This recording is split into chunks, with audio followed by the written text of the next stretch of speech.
Hello दोस्तों, UPSC Hindi के online platform में आप सभी का स्वागत है। हम यहाँ पर अपनी डेली करंट अफेयर की सीरीज़ को कंटिन्यू करेंगे, जिसमें हम न्यूज़ में आए इंपॉर्टेंट टॉपिक्स को डिस्कस करते हैं। तो हमारे कुछ क्वेश्चन जो आज के डिस्कशन पे बेस्ड हैं उनको देख लेते हैं। हमारा पहला क्वेश्चन बोल रहा है क्विट इंडिया मूवमेंट है वो बॉम्बे सेशन में लॉन्च किया गया था, तो ये ट्रू फॉल्स है। फिर next, great barrier reef situated है इंडियन ओशन के अलोंग। फिर उसके बाद इंडिया की उड़ान इनिशिएटिव अभी लॉन्च किया गया है, तो ये मिनिस्ट्री ऑफ एविएशन के द्वारा लॉन्च किया गया है। फिर नेक्स्ट क्वेश्चन, परवाज स्कीम है ये किस स्टेट में लॉन्च की गई है, तो ये 3 ट्रू फॉल्स है और ये हमारा लास्ट का क्वेश्चन है जिसका आंसर हम इस डिस्कशन के एंड में देखेंगे। और ये सारे क्वेश्चन हमारे डिस्कशन पे बेस्ड हैं। और उसके बाद हम नेक्स्ट क्वेश्चन जो है यूपीएससी के 2017 के पेपर में आया था, ये हमारे इंडियन फ्रीडम स्ट्रगल से रिलेटेड क्वेश्चन है। तो इसमें 3, जैसे कि पहला है म्यूटिनी जो रॉयल इंडियन नेवी की हुई थी, फिर उसके बाद क्विट इंडिया मूवमेंट जो लॉन्च किया गया था, फिर नेक्स्ट है सेकेंड राउंड टेबल कॉन्फ्रेंस। इन तीनों को सीक्वेंस में लगाना है, तो ये हमारे 4 ऑप्शन हैं। तो ये सब का आंसर हम एंड में देखेंगे। तो चलिए स्टार्ट करते हैं अपने सबसे पहले टॉपिक से, जो कि क्विट इंडिया मूवमेंट से रिलेटेड है। क्विट इंडिया मूवमेंट या भारत छोड़ो आंदोलन, ये आज से 80 साल पहले इसको लॉन्च किया गया था। 9 अगस्त 1942 में ये सबसे बड़ा मास मूवमेंट था इंडियन फ्रीडम स्ट्रगल का, जिसके करीब अभी 80 साल कंप्लीट हो रहे हैं इस साल। और इसको लॉन्च किया गया था बॉम्बे सेशन में, जो ऑल इंडिया कांग्रेस का कमेटी का जो सेशन हुआ था बॉम्बे में, उसमें इसको लॉन्च किया गया था बाई मोहनदास करमचंद गांधी। और कब 8 अगस्त 1942 को ये बॉम्बे सेशन में एक्सेप्ट किया गया था और ऑल इंडिया लेवल पे 9 अगस्त को इसको लॉन्च कर दिया गया था। और इसको क्यों किया गया था, क्योंकि उस वक्त आप जानते हैं कि वर्ल्ड वॉर 2 चल रहा था। तो world war 2 one of the reason कि इसको लॉन्च किया गया था। तो और इसके हम रीज़न और इसके जो कैसी सक्सेस रही इस क्विट इंडिया मूवमेंट की वो हम देखेंगे। तो रीज़न क्या था, पहला था कि जैसे वर्ल्ड वॉर सेकेंड में इन्वॉल्व कर दिया गया था इंडिया को, ब्रिटिशर्स ने इन्वॉल्व कर दिया था। इंडियन आर्मी इंगेज हो रही थी वर्ल्ड वॉर 2 में बिना किसी की सहमति लिए हुए। जो ऑलरेडी वहाँ पे कांग्रेस के जो लीडर थे आईएनसी, उनकी प्रॉपर सहमति के बिना ही सबको इन्वॉल्व कर दिया गया था। तो ये एक one of the main reason था। फिर नेक्स्ट था कि क्रिस मिशन आया था इंडिया में, इंडिया को स्टेटस देने के लिए। इंडिया जैसे स्वराज की मांग कर रहा था, तो उसके लिए बहुत सारे मिशन इंडिया में आए थे। तो आप जानते हैं उसमें से एक फेमस था क्रिस मिशन, तो वो भी फेल हो चुका था, वो इंडियन डिमांड को नहीं सेटिस्फाई कर पाया था। फिर उसके बाद जैसे कि आप जानते हैं वर्ल्ड वॉर 2 चल रहा था, तो ज़्यादातर इंडिया के जो रिसोर्सेज थे उनको वर्ल्ड वॉर में जो आर्मी थी वहाँ पे सारे जो रिसोर्सेज थे लोकेट कर दिए जा रहे थे। यहाँ से मान लीजिए खाने पीने की चीज़ें वो आर्मी के लिए बचाई जा रही थी, ना कि वहाँ के लोगों को दी जा रही थी। तो इसकी वजह से क्राइसिस जब भी होती है, फूड शॉर्टेज होगा, तो आप जानते हैं फेमाइन, भूखमरी, महंगाई, बहुत सारे इसके कॉन्सिक्वेंस होते हैं जो कि झेलने पड़ रहे थे किसको, हमारे देश को। और फिर उसके बाद आप जानते हैं कि इतने समय से जो फ्रीडम स्ट्रगल स्टार्ट हो रखा था, तो एंटी ब्रिटिशर्स के खिलाफ लोगों के अंदर ऑलरेडी बहुत गुस्सा था। और इस चीज़ ये जो जब मूवमेंट स्टार्ट हुआ, इसके पहले गुस्सा मतलब कि बहुत हाई लेवल पे चल गया था। तो ये मूवमेंट जो है काफ़ी बड़ा मूवमेंट इस वजह से बन पाया। और फिर मेनली सेंट्रलाइज कर दिया गया था सारी चीज़ों को। तो ये रहे कुछ रीज़न। फिर उसके बाद हम देखेंगे कितना ये सक्सेसफुल रहा। तो आप जानते हैं ये पहली बार ऐसा हुआ था, मतलब ऐसे पहले भी हुआ था, लेकिन इस बार लार्ज लेवल पे वुमेन का पार्टिसिपेशन देखा गया था किसी मूवमेंट में, बहुत ही लार्ज लेवल पे। जैसे बहुत सारी वुमेन लीडर सामने आई थी, जैसे आपने उषा मेहता का नाम सुना होगा, जिन्होंने अंडरग्राउंड इस रेडियो स्टेशन स्टार्ट किए थे। और फिर अरुणा आसिफ अली जो थी, इन्होंने नेशनल फ्लैग को लहराया था, कहाँ पे, ग्वालियर टैंक में। और फिर उसके बाद जैसे कि आप जानते हैं कि नेशनलिज्म की भावना इंडिया में बहुत ही हाई लेवल पे इस वक्त तक आ चुकी थी। और फ्यूचर के लिए लीडरशिप की भी तैयारी इस टाइम पे हुई थी। जैसे आप जानते हैं कि इस वक्त मेन इन्वॉल्वमेंट जैसे जेपी नारायण जो है, और फिर इसके बाद राम मनोहर लोहिया, फिर बीकू पटनायक, इन लोगों ने आप जानते हैं आज़ादी के बाद बहुत ही अच्छा रोल निभाया है इंडिया की लीडरशिप में। तो ये इनका भी एक तरह से जो तैयारी हो रही थी, ये उसी टाइम से स्टार्ट हो गई थी जब ये मूवमेंट में लोग इन्वॉल्व हुए हैं। तो तो ये इतना ही हमारे डिस्कशन। चलिए अपने नेक्स्ट आर्टिकल पे आते हैं जो कि ग्रेट बैरियर रीफ से रिलेटेड है। तो अभी recently Australia institute of marine science, ये एम्स रिपोर्ट आई है, ये इंडिया वाला एम्स नहीं, ये ऑस्ट्रेलिया वाला एम्स है, जो कि मरीन साइंस से रिलेटेड जो है रिपोर्ट ये आई है। इसमें यही बताया गया है कि पिछले 36 साल में जो लेवल है कोरल का, कोरल कवर का जो एरिया है ऑस्ट्रेलिया में, वो हाईएस्ट रहा है इस बार। तो एक तरह से ये अच्छी न्यूज़ है। तो ये कोरल होता क्या है, इसकी डेफिनेशन देखते हैं। कोरल क्या होता है कि मरीन इनवर्टिब्रेट एनिमल, इनवर्टिब्रेट का मतलब आप जानते हैं अकशेरुकी एनिमल, अकशेरुकी जिनकी रीढ़ की हड्डी जो होती है रीढ़ की वो नहीं होती है। जैसे कि आप जानते हैं स्पाइडर है, स्टार फिश है, बहुत सारी फिशेस होती हैं, जेली फिश है, तो ये सब जो है इनवर्टिब्रेट्स में आते हैं। तो ये कोरल जो होता है ये भी एक तरह की इनवर्टिब्रेट है, एनिमल है, और ये लार्जेस्ट लिविंग स्ट्रक्चर है प्लैनेट का। और ये किससे बने होते हैं, ये कैल्शियम कार्बोनेट, ये आप देख सकते हैं, ये कोरल की जो है ये स्ट्रक्चर ये सारे हैं। तो इसके अंदर बहुत सारे एनिमल, बहुत सारी फिशेस रहती हैं, तो ये बहुत ही अच्छा एक काम करते हैं, एक इकोसिस्टम प्रोवाइड कराते हैं मरीन का ये। तो ये जो ग्रेट बैरियर रीफ है ये कहाँ पे सिचुएटेड है, ये आप देख सकते हैं ऑस्ट्रेलिया है। ऑस्ट्रेलिया के ईस्टर्न पार्ट में, ये पैसिफिक ओशन से लगा हुआ जो रीजन है, इधर ये इस रीजन में ये जो है ये पूरा ग्रेट बैरियर रीफ, यहाँ पे ये वर्ल्ड की सबसे बड़ी जो है कोरल सिस्टम है रीफ का, सबसे बड़ा वर्ल्ड का, देख सकते हैं वर्ल्ड का लार्जेस्ट और लॉन्गेस्ट कोरल रीफ सिस्टम है। इसको वर्ल्ड हेरिटेज एरिया भी डिक्लेयर किया गया है, कब से, 1981 से। और ये यूनेस्को का पहला रीफ इकोसिस्टम था जिसको रिकॉग्नाइज किया गया था। और ये करीब 400 टाइप के इसमें कोरल्स हैं और करीब 1500 स्पीसीज़ हैं फिशेस की, और ये मॉलुस्कस जो है 4000 टाइप के इसमें पाए जाते हैं। मॉलुस्कस जो होते हैं ये एक एनिमल होता है, सी एनिमल, आपने देखा है, कुछ कुछ थोड़ा सा ये ऑक्टोपस की तरह लगता है। तो यही इसकी जो है बहुत सारी स्पीसीज़ इसके अंदर रहती हैं। तो इसका मेन थ्रेट क्या है, ये अभी रिसेंटली जैसे आप जानते हैं कोरल ब्लीचिंग जो है, जो इसके लिए बहुत ही घातक है। आप जानते हैं बहुत ही कलरफुल होती है, हमने यहाँ पे अभी फ़ोटो देखी है कोरल रीफ्स की, बहुत ही कलरफुल होती हैं। तो ये ब्लीच हो जानी है। तो कोरल ब्लीचिंग क्या होता है कि इनका जो कलर है ये चला जाता है, इनका वाइट कलर में कन्वर्ट हो जाती हैं, ब्लीच हो गई, तो उसे कोरल ब्लीचिंग कहते हैं। तो ये एक फिनोमेना है जो कि कहा जा रहा है कि कॉन्सिक्वेंस है, कारण इसके पीछे है ग्लोबल वार्मिंग। ठीक है, तो अभी देखते हैं कोरल ब्लीचिंग होती क्या है। देखिए ये जो कोरल होती हैं ये कैल्शियम कार्बोनेट का बना हुआ एक लेयर होती है, ये स्ट्रक्चर होता है, ये देखिए इस टाइप का, ये स्केलेटन टाइप होता है, इसे कहते हैं ये कोरल जो होती हैं। और इनके ऊपर एक एल्गी रहती है, एल्गी जिसका नाम है ज़ूज़ैंथली।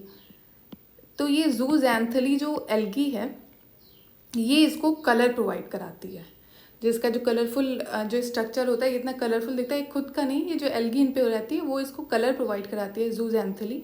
और ये उसका एक लौता घर मेनली यही कोरल ही होती हैं। तो ज़ूज़ैंथली जो है कोरल को, तो इन दोनों के बीच में सिम्बायोटिक रिलेशन होता है। सिम्बायोटिक रिलेशन का मतलब ये होता है दोनों एक दूसरे को कुछ ना कुछ फ़ायदा करा रही हैं, तो वो एक साथ रह रही हैं, ये रीज़न है। तो क्या फ़ायदा कराती हैं कि जैसे कि कोरल जो है उसका ये जो एल्गी होती है ये मेन सोर्स होता है। जब ये एल्गी जब डेड हो जाती हैं तो एक फूड का मेन उनका सोर्स होता है कोरल्स का, जो कि इनको कैल्शियम कार्बोनेट चाहिए होता है, वो यही प्रोवाइड कराती हैं इनको एज अ फूड सोर्स। और ये और जो ये होती है, ये जो ज़ूज़ैंथली एल्गी हैं, ये इसको एक हार्बर की तरह एक घर इनको देती हैं। तो ये तरह से एक दूसरे को जो है ये हेल्प दे रही हैं। तो ये सिम्बायोटिक रिलेशन दोनों के बीच में होता है। बट कभी कभी ऐसी सिचुएशन हो जाती है जिसकी वजह से ये जो एल्गी है ये स्ट्रेस्ड हो जाती है, स्ट्रेस आ गया। स्ट्रेस किसकी वजह से होगा, आसपास के क्लाइमेट की वजह से, आसपास का टेम्परेचर मान लीजिए चेंज हो गया, या पानी में पोल्यूशन हो गया। आप देखते हैं जहाँ पर भी ये कोरल होती है बहुत ही क्लियर पानी होता है, उसमें सेडिमेंटेशन ज़्यादा हो गया। तो इसकी वजह से वो जो कोरल्स हैं इसकी जो जूज़ैंथली है ये कोरल को छोड़ देगी और फिर उसके बाद वो भी सर्वाइव नहीं कर पाती है और धीरे धीरे जो कोरल्स हैं इनकी ब्लीचिंग हो जाती है। वहाँ का जो इकोसिस्टम है वो धीरे धीरे बदल जाता है, ख़राब हो जाता है। उसमें जो फिशेस रह रही थी वो सब रह रही थी, काफ़ी जो एनिमल्स रह रहे थे तो वो वहाँ से चले जाते हैं। तो काफ़ी तरह से पूरे इकोसिस्टम को गड़बड़ कर देती है। तो ये कोरल ब्लीचिंग जो है, तो इसका कारण मेनली क्या है कि ये जो सपोर्ट करता है, जो इनका एल्गी है, ये सिस्टम जो है ये कब सपोर्ट करता है, जब इसका टेम्परेचर लगभग 27 डिग्री के अराउंड और डिग्री सेल्सियस, बहुत ज़्यादा वेरी नहीं है, 2 से 3 डिग्री तक का वेरिएशन झेल सकते हैं। बट उससे ज़्यादा अगर वेरिएशन हो गया तो ये जो है कोरल ब्लीचिंग स्टार्ट कर देगा। और जैसे कि पोल्यूशन मैंने आपको बताया, या फिर बहुत ही ज़्यादा सनलाइट वहाँ पे आ जा रही है, और मान लीजिए सेडिमेंटेशन जो है उस रीजन में बहुत ज़्यादा हो गया, तो ये सब कारण है कोरल ब्लीचिंग के। और जो कोरल रीफ है ये करीब 25% जो है मरीन बायोडाइवर्सिटी, जो सी की जो बायोडाइवर्सिटी है करीब 25% सपोर्ट करती है ये, और 1% ऑक्युपाई करती है सी फ्लोर। तो आप देख रहे हैं कि सिर्फ 1% जो है सी फ्लोर का ये कोरल रीफ है, लेकिन वो 25% जो है मरीन बायोडाइवर्सिटी को सपोर्ट करती है। तो आप इसकी इम्पोर्टेंस देख सकते हैं हमारे इकोसिस्टम को बनाए रखने के लिए। और ये जो सिस्टम है कोरल रीफ सिस्टम, ये करीब 2.7 ट्रिलियन के अराउंड इसकी एनुअल इकोनॉमिक वैल्यू है। तो ये हमारा जो टॉपिक है एंड होता है। चलिए नेक्स्ट टॉपिक पे आते हैं, जो कि परवाज़ मार्केट लिंकेज स्कीम से रिलेटेड है। तो ये अभी जम्मू कश्मीर की गवर्नमेंट ने ये लॉन्च किया है ये स्कीम। इस स्कीम में क्या है कि ये स्कीम जो है फार्मर्स जो एरिया के हैं, जो जम्मू कश्मीर के एरिया हैं, उनको, वहाँ के फार्मर्स को थोड़ा ये अपलिफ्टमेंट कराएगा, इकोनॉमिक कंडीशन उनकी अच्छी करेगा। कैसे कि वो एविएशन के थ्रू, मान लीजिए जैसे हॉर्टिकल्चर में आ जाते हैं, जैसे फ्रूट्स आ जाते हैं, वेजिटेबल्स आ जाती हैं, ऐसी चीज़ें जो बहुत ही जल्दी पेरिशेबल हैं, बहुत ही जल्दी ख़राब हो सकती हैं, सड़ सकती हैं, तो जिनको स्टोर करके नहीं रखा जा सकता है, तो वो हॉर्टिकल्चर में आती हैं। तो यहाँ की जो हॉर्टिकल्चर, इसको सपोर्ट करने के लिए, एग्रीकल्चर को सपोर्ट करने के लिए ये जो स्कीम लाई गई है, तो ये सब्सिडी प्रोवाइड करेगा किसी भी ये जो इनका इंपोर्ट एक्सपोर्ट करना है, ये फ्रेट का जो इनको जो कैरी करके कहीं से मूव कराना है, फ्रेट का जो खर्चा होगा उसमें 25% तक इस स्कीम के थ्रू गवर्नमेंट जो है वो उठाएगी, करीब 25% का खर्चा। तो ये देख सकते हैं ये काफ़ी सपोर्ट करेगी उस रीजन के फार्मर्स को, एग्रीकल्चर को। तो 25% फ्रेट चार्ज जो होंगे वो सब्सिडी के थ्रू प्रोवाइड किए जाएंगे, किसके लिए, पेरिशेबल फ्रूट्स के लिए, थ्रू एयर कार्गो। और ये जो सब्सिडी है ये फार्मर को किसके थ्रू, डीबीटी के थ्रू इनको ट्रांसफ़र करी जाएगी। तो चलिए अपने नेक्स्ट आर्टिकल पे आते हैं, जो कि कल्चर मिनिस्ट्री से रिलेटेड है, गूगल इंडिया की उड़ान इनिशिएटिव। तो ये इनिशिएटिव जो है हमारे आज़ादी के जो 75 साल हो रहे हैं, तो उसको सेलिब्रेट करेगा, उसके अचीवमेंट को सेलिब्रेट करेगा। ये मेनली मिनिस्ट्री ऑफ कल्चर के द्वारा जो है ये स्कीम लॉन्च की गई है गूगल के साथ मिलके, जो कि इंडिया का जो हमारा जो रिच हेरिटेज है, जो रिच कल्चर है, वो गूगल के थ्रू यहाँ रिप्रेजेंट किया जाएगा, सबको दिखाया जाएगा कि ये जो 75 साल के जो हमारे जो अचीवमेंट रहे हैं, तो ये इम्प्लीमेंट कौन कर रहा है, Google art and culture with association with ministry of culture. तो चलिए अपने नेक्स्ट आर्टिकल पे आते हैं, जो कि हमारा लास्ट आर्टिकल है। ये टेरापॉड सी वॉल से रिलेटेड है। टेरापॉड सी वॉल, टेट्रापॉड, तो आप टेट्रा का मतलब जानते हैं, ऐसी चीज़ जिसके 4 पैर हों, ठीक है। जैसे कोई भी चीज़, जैसे आप इसको देख रहे हैं, इसके जो 4 ये स्ट्रक्चर है जिसके 4 पैर हों, इस टाइप से उसे टेट्रा कहते हैं। तो ये जो टेट्रापॉड है ये क्या चीज़ है, ये देखिए, आप देख सकते हैं, कभी आप गए होंगे, अगर मुंबई गए होंगे, आपने मरीन ड्राइव के अलॉन्ग, या फिर कहीं कहीं कोस्टल रीजन में अगर आप रहते होंगे तो वहाँ पे देखते होंगे कोस्ट के अराउंड इस तरह का जो स्ट्रक्चर है, बड़े बड़े कंक्रीट के बने हुए, वो लगाए जाते हैं। तो उनका लगाने का कारण क्या है, उनका मेन कारण है उसको लगाने का कि ताकि जो सी लेवल से, जब भी कभी कभी होता है, आप जान रहे हैं, सी लेवल का राइज़ हो रहा है, कभी जो है बहुत ही ज़्यादा हाई टाइड आ गई, मानसून की वजह से फ्लड आ गया, तो उसकी वजह से जो पानी है वो कोस्ट से निकल के अंदर के साइड आ जाता है, और जिसकी वजह से बहुत ही हाई लेवल पे डिस्ट्रक्शन होता है। आसपास का जो इकोसिस्टम है, लोग रह रहे हैं, वो सब चीज़ें डिस्ट्रॉय होती हैं। तो इस चीज़ से बचने के लिए, ताकि ये जो पानी है ये आगे आके ज़्यादा डिस्ट्रक्शन ना कर पाए, किसी भी एक्सट्रीम क्लाइमेट वाली सिचुएशन में। तो ये इसलिए लगाए जाते हैं कोस्टल एरिया में। तो अभी रिसेंटली जो केरला की एक विलेज है चेलान्नम विलेज, तो वहाँ पर ये बहुत समय से ये जो विलेज है इसको दिक्कत हो रही थी सी वॉल के लिए। तो उनको सी वॉल ये प्रोवाइड की गई है, जो इनका बहुत ही समय से जो इनको कोस्टल वाटर बढ़ने की वजह से मानसून में आप जानते हैं अक्सर केरला में जो है बाढ़ की सिचुएशन देखी जाती है। तो यही इसके लिए इनको ये प्रोवाइड किया गया है इस विलेज को, जो कि बहुत ही हेल्प करेगी इनकी कोस्टल इरोजन में। तो ये काफ़ी इधर न्यूज़ में रहा था ये टेट्रापॉड सी वॉल। तो ये जो टेट्रापॉड है इसका ग्रीक नेम है, ये ग्रीक वर्ड है ये टेट्रापॉड। इसका मतलब होता है 4 लेगेड। तो जो भी चीज़ 4 लेग की होगी उसे 4 लेगेड कहते हैं टेट्रा। और ये जो है एर्नाकुलम डिस्ट्रिक्ट जो है केरला की, वहाँ पे इसको लगाया गया। ये जो चिलान्नम जो विलेज है ये कहाँ की है, एर्नाकुलम डिस्ट्रिक्ट से रिलेटेड है। और ये जो टेट्रापॉड है इसको पहली बार यूज़ किया गया था फ्रांस में 1940s में, जो कि वही सेम जो हम यूज़ कर रहे हैं सील्ड शोर को सेव करने के लिए किया गया था। तो इनको इस तरह से जो स्ट्रक्चर रखा जाता है एक दूसरे में इंटरलॉक कर दिया जाता है कि ताकि ये मूव ना करें, तो कोई आसपास कोई दिक्कत ना करे इन केस बहुत ही हैवी जो है वाटर की अगर वेव आती है तो उसकी वजह से कहीं मूव ना कर पाए और उसको जो कोस्टल तक अंदर तक जाने में रोकेंगी। तो ये काम इनका होता है। तो इनको इंटरलॉकिंग के जरिए इनको रखा जाता है किसी भी पोरस बैरियर पे की तरह। तो ये हमारा जो आर्टिकल है ये यहाँ तक कंप्लीट हो गया। तो हमारा आज का डिस्कशन यहाँ तक कंप्लीट है। तो चलिए हम अपने कुछ क्वेश्चन देख लेते हैं जो हमने शुरू में देखे थे। पहला क्वेश्चन जो था जो यूपीएससी 2017 से रिलेटेड था कि ये जो रॉयल इंडियन म्यूटिनी जो की थी, इंडियन नेवी ने जो विद्रोह कर दिया था, तो ये कब हुआ था? ये आप जानते हैं ये फरवरी में हुआ था, 1946 में हुआ था। फिर उसके बाद सेकेंड राउंड टेबल कॉन्फ्रेंस देखते हैं। तो ये सेकेंड राउंड टेबल कॉन्फ्रेंस आप जानते हैं 1931 में हुई थी। फिर उसके बाद ये जो क्विट इंडिया मूवमेंट है, इसको अभी हमने देखा है जो क्विट इंडिया मूवमेंट कब लॉन्च हुआ है, 1942 में अगस्त में। अभी इसके 80 साल हो रहे हैं। तो इस हिसाब से हमारा आंसर क्या हो जाएगा? हमारा आंसर हो जाएगा 3, देन 2, फिर 1। फिर इसका आंसर सी हो जाएगा।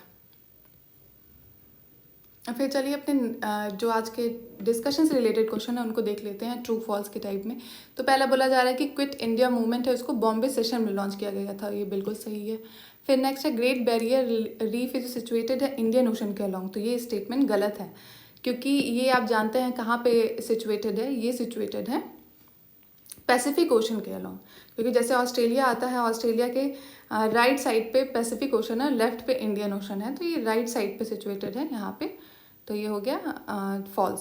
फिर नेक्स्ट बोल रहा है इंडिया की उड़ान इनिशिएटिव मिनिस्ट्री ऑफ एविएशन के द्वारा किया गया। तो ये रॉन्ग है। ये जो इंडिया की जो उड़ान इनिशिएटिव है ये किसके द्वारा? मिनिस्ट्री ऑफ कल्चर के द्वारा किया गया है। और फिर उसके बाद परवाज स्कीम है, ये किस स्टेट में लॉन्च की गई है? आप जानते हैं जम्मू एंड कश्मीर में की गई है। तो thank you so much for watching. जय हिंद, जय भारत।